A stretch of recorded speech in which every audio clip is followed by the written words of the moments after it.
But what I noticed, the more somatics I did, the more in everyday life, I could just be in a supermarket and think, oh, what shall I get? And I would go to pick something up and I'd feel sensorially like, oh, no. Or I'd go towards something that on every other level, logically, working it all out with my brain, that's right. And internally I'm going, no. Mm. And that got stronger and stronger the more I practiced somatics. And I started to realize, oh, the more I'm taking time to sense into me, well, it's not even me, it's the body, to sense into the body and what the body is giving me, the more I step back and receive from my physicality, the more there's that relationship between a different sense of I and my physical body. And I get a stronger sense between the two of what to do. If you're doing a soma scan, and you can do it wherever you are now, I can say to you, notice where your bottoms touching the floor, chair, whatever it is. So there's the physicality of and the sensation of bottom touching the floor or the chair.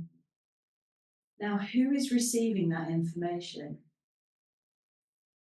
Because you're not your bottom and you're not the sensation, but you're witnessing it. That part of you is like that part of you is receiving from the physical body, but that part of you is also receiving from a deeper sense of self as well. So that part of you that's the witness, how I explain it as we all have that and we're all part of that. We're all on the same kind of grid work or matrix in that when we're in that space. So we're not only receiving from our own physicality, we're receiving from the greater source as well.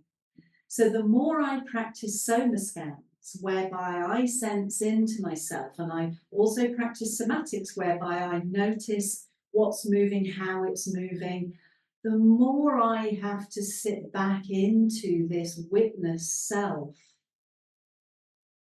to be able to notice what's happening. Every time I say to someone, or I get it from David, notice what's happening, I go into this part of me that's behind everything, that's watching and sensing and receiving.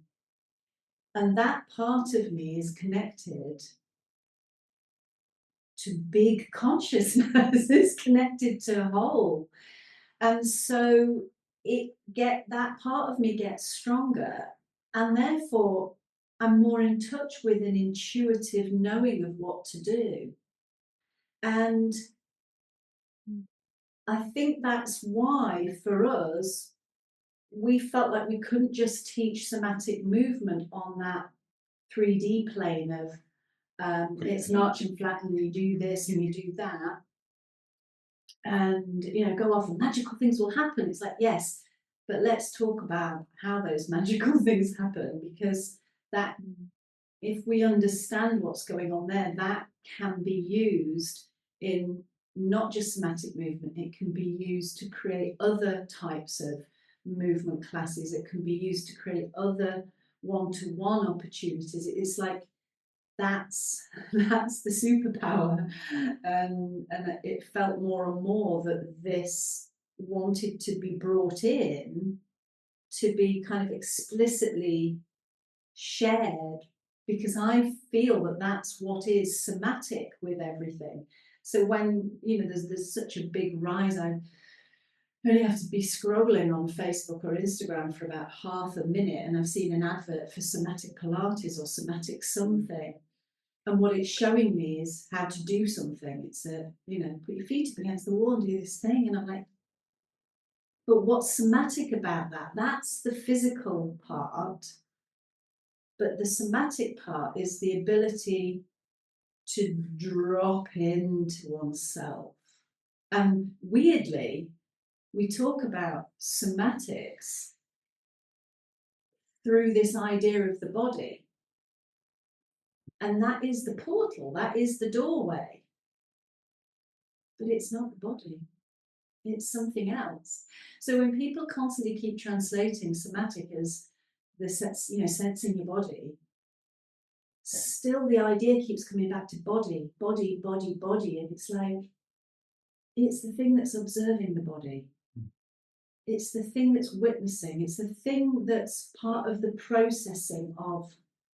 Even thing doesn't quite describe Well, exactly, because it's not a thing. It's no words. thing.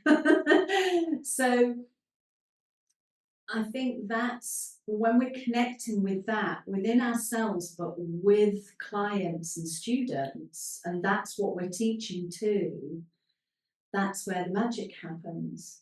And that is the very essence of non-duality, non-dual teachings. It's in Muji, it's in Eckhart Tolle, it's in so many different teachings these days. It seems to be really expanding. A lot of new meditation stuff or people teaching spiritual stuff more recently is much more along this same thing, like oneness and presencing. And it comes back to who is the self or the I that we're talking about. And most of the issues that I've had for me, and what I might label as problems or blocks or sticky parts, has boiled down to an erroneous way of identifying myself. I've stayed in this concept of I that's attached to not necessarily the physical body, but attached to a circumstance or a situation or a way of being. And the more I've been able to step one step back and look at the one who thinks it is this, that, and the other, the more I've stepped into a more expansive place that can hold the concept of this sense of personal self that feels hard done to, have compassion for it, and before I know it, I am the one who is expansive and compassionate and open and receptive, and that problem just dissolves. So the whole thing of identity and what or who I am, I feel is the root of all sorts of things that go off, but how we guide people to a more expansive state of being will depend on where people are at and what they can open up to. It's a big leap for some people to go from just ordinary everyday living to I am beingness, I have no shape or form or history, there's no past, there's no future, there's just now. It's like, I'm just asked to drop everything that I've ever known. Whereas guiding people into, first of all, the physical body and the sensations, and